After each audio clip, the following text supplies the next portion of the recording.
All right, now we're getting to the good part. Booking, coaching, and confirming your appointments. Talking about all those things we wish we would have known when we first started our business. The thing is, this information was there for us when we first started our business. We just didn't use it like we wished we would have used it. Are you with me there? Because, you know, in anything, we always hear what we want to hear.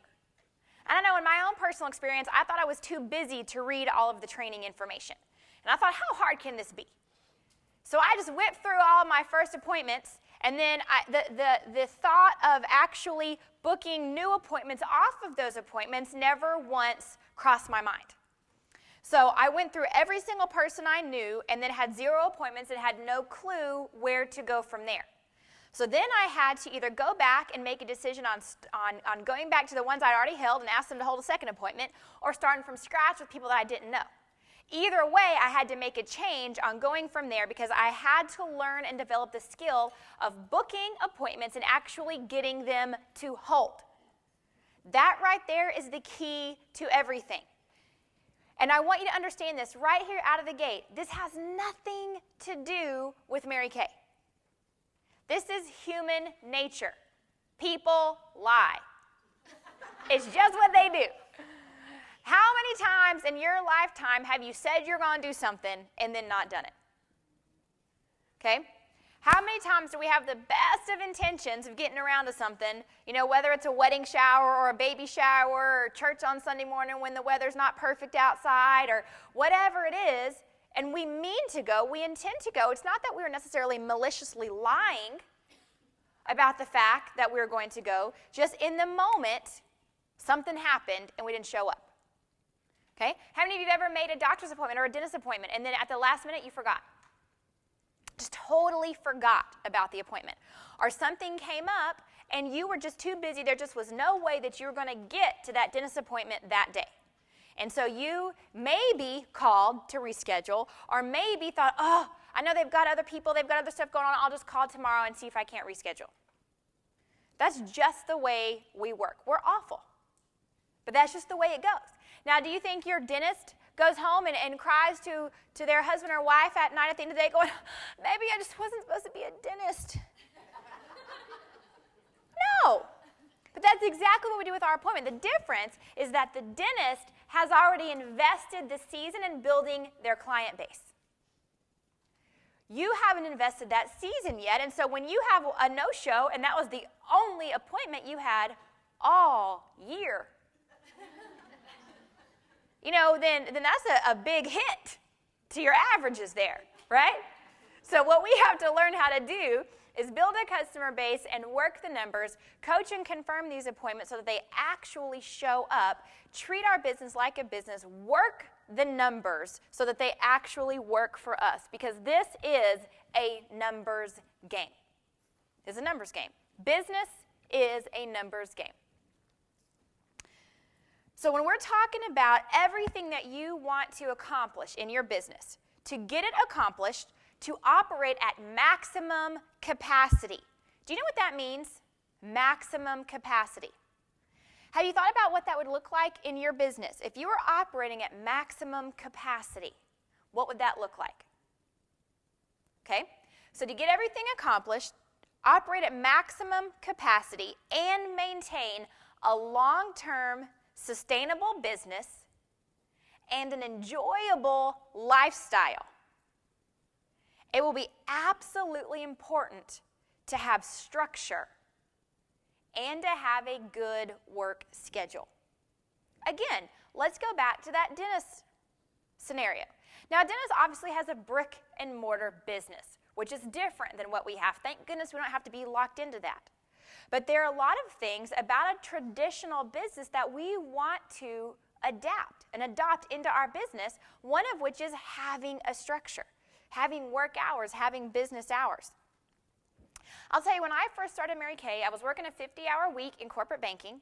I was traveling 2 hours a day back and forth, just commuting into downtown Dallas.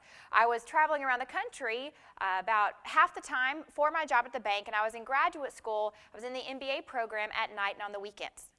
So I had absolutely no spare time whatsoever, and if I didn't invest the season in getting a really good grip on my schedule, I wouldn't have lasted 3 months in this business without total burnout.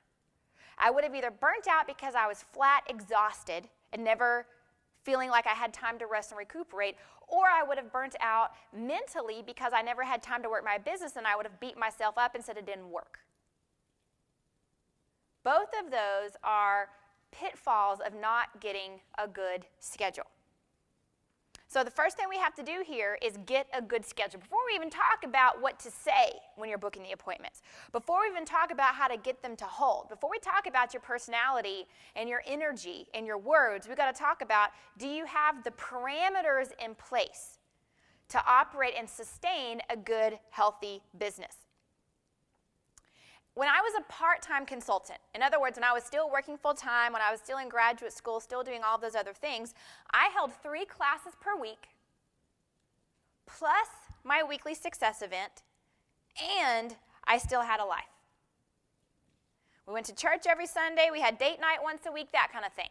Okay? My schedule was full, but I fit it all in because I was clear on what I wanted and because I was clear on my boundaries.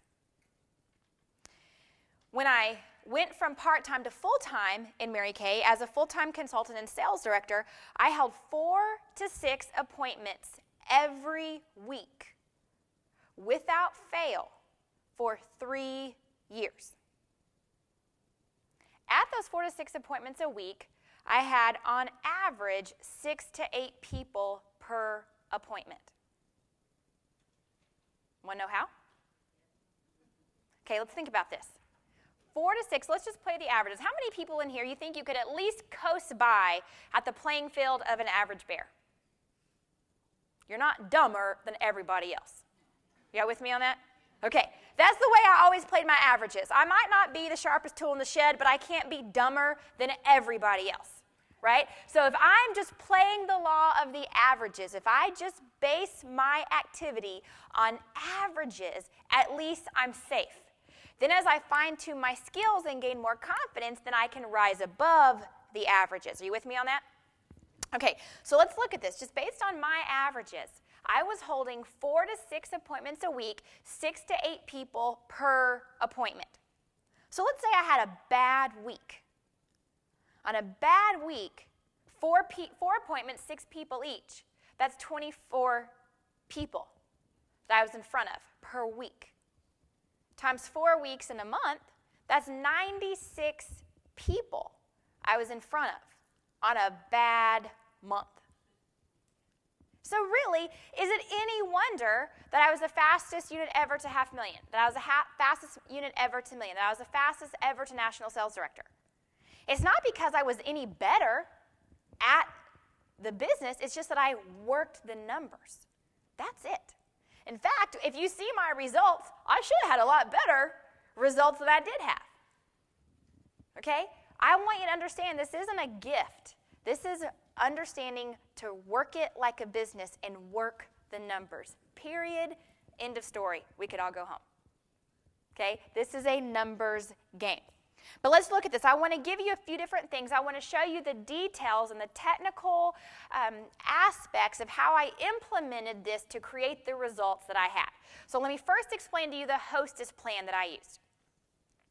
Now, with a couple of variations and a couple of experiments here and there, this is the one Hostess plan that I never deviated from.